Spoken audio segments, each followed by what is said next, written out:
Have you ever noticed how worry disguises itself as responsibility? It slinks in wearing a sensible suit, murmuring that vigilance is the price of safety, that rehearsing every nightmare keeps the wolves at the edge of the wood. I discovered the fraud behind that promise on a rain-streaked evening when a friend sat opposite me, tea trembling in his cup, cataloging disasters that had not and might never arrive. If I stop thinking about it, something will slip through, he said, voice roughened by sleepless nights. The words struck like flint. I heard my own private monologue echoed back, the one that paces the floors of 3 a.m. corridors, insisting that endless calculation is a virtue. Worry, I realized, is a counterfeit architect. It drafts blueprints for problems that may never break ground, then sends the body the bill in tight shoulders and shallow breath. Marcus Aurelius grasped this centuries ago, noting that the mind can discard distress the instant it sees distress as nothing but an opinion. Nietzsche sharpened the point. Under peaceful conditions, the warlike man turns his weapons inward. Their agreement resounds across time. Our fiercest battles are usually staged in empty rooms. The blow lands hardest just before dawn. There you lie, ceiling washed in sodium glow, heart-beating rehearsal drums for an enemy not yet on the field. Replay the scene from outside, and it borders on comedy. One solitary soul, safe in a soft bed, summoning armies of phantom crises. Yet inside the loop, it feels deadly serious, because worry's first magic trick is to replace presence with projection. The moment you project, you abandon the only terrain you can truly influence. This breath, this mattress, this moment, and wander unarmed into the fog. When the alarm chirps and gray light slips between the curtains, the second magic trick appears: amnesia. All the catastrophic plots evaporate, replaced by emails, breakfast crumbs, and the hiss of the kettle. Half yesterday's fears dissolve with daylight, proof they were never prophecies, merely phantoms. The lesson hides in plain sight. If a thought cannot survive sunrise, it never deserved a midnight throne. So the practice begins at waking. Before screens, before anyone else's agenda storms the gate, sit at the edge of the bed and name 3 things exactly as they are. Cool air on skin, the hush of the hallway, a steady pulse. No judging, no predicting. This unadorned noticing tears the first hole in worry's costume. It cannot coexist with direct perception. From there, walk to the kitchen and breathe with the aroma of coffee rising. Feel warmth enter your palms. Let that single sensory fact anchor the mind the way a keel steadies a boat. It sounds absurdly small, yet every unworried life is built on such anchors, multiplied hour by hour. Mid-morning, when inbox alerts flick like strobe lights and the mind itches to sprint ahead, step outside. 5 minutes of unhurried walking, no audio, no agenda, teaches the nervous system what presence feels like mid-stride. Nietzsche claimed great ideas are born in motion. Modern science agrees, noting that rhythmic movement tames the amygdala. But don't walk to have insights. Walk to remember you inhabit a body, not just a forecasting machine.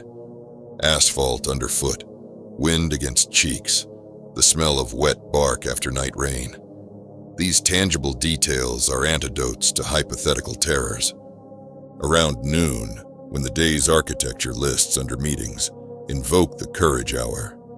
Choose the single task most likely to breed anxiety if deferred.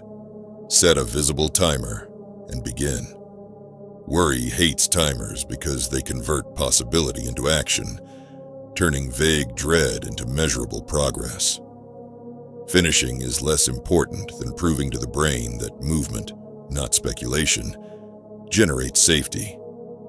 Late afternoon brings the alliance trap. Invitations to overcommit masquerade as opportunities. One extra project, one harmless favor, one just checking in message that blooms into 40-minute diplomacy. Recall the ruler who bound himself with too many pacts and discovered, too late, that loyalty without margin is bondage. Decline with clarity. Guard the borders of attention as you would the gates of a walled city. Each refusal is a vote for presence. Each unnecessary yes is a seed of future worry. Evening is worry's favorite hunting ground. The room quiets, the day's armor loosens, and the mind screens, what could go wrong, director's cut. Counter-program with a ritual that braids reflection and release. Dim the lights, open a notebook, and narrate one uninterrupted page around two hinges. What actually happened today? What story did I attach to it? Facts on the left, fiction on the right. Most nights, the raw facts will be humble, even dull, while the accompanying narrative reads like Gothic literature. Seeing the split drains drama of its fuel. Before the final lamp clicks off, commit a single sentence to memory, short enough to ride the breath, strong enough to arrest the spiral. Mine is Marcus's reminder. Today, I escaped anxiety. Or no, I discarded it. Whisper it once, then let the eyelids meet. If worry returns, greet it as a passerby, not a stage director. The show is over for the night. Weeks cascade into months, and fresh scaffolding rises almost unnoticed. Mornings open with unadorned noticing. Work unfolds along the frame of the courage hour. Afternoons breathe behind guarded boundaries.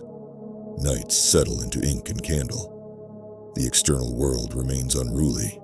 Traffic snarls, headlines shout, friends stumble. Yet your response grows deliberate, measured, quietly potent.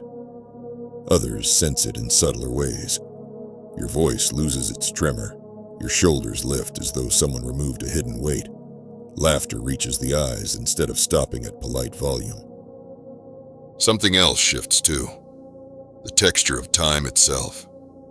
When worry no longer stretches every minute into a pre-mortem, hours regain their native shape. Lunch tastes of basil instead of deadlines.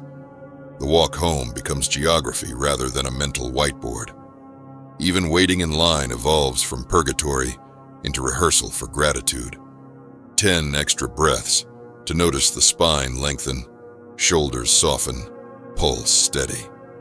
The clock keeps its old arithmetic, but lived experience doubles in color and halves in friction.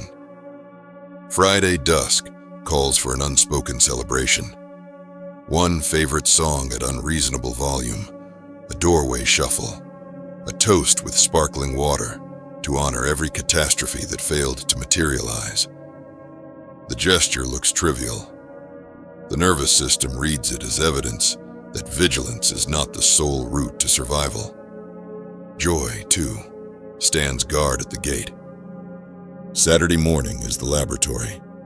Fold the phone closed, slip a slim notebook into a pocket, and wander without itinerary.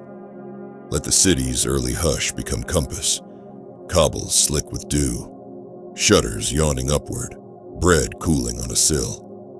Record small astonishments. A sparrow balanced on a gutter, steam pirouetting from a grate. The exercise teaches attention to drink from a wider cup than anxiety offers. By midday, the notebook holds proof that the world continues to unfold without supervision and thrives for it. Mid-afternoon, test the emergency protocol. Choose a benign stressor, a crowded market, a delayed train, and practice a 4-step reset. Soften posture, lengthen exhale, unclench jaw, label thought as guess, not verdict. The setting is safe, stakes are low.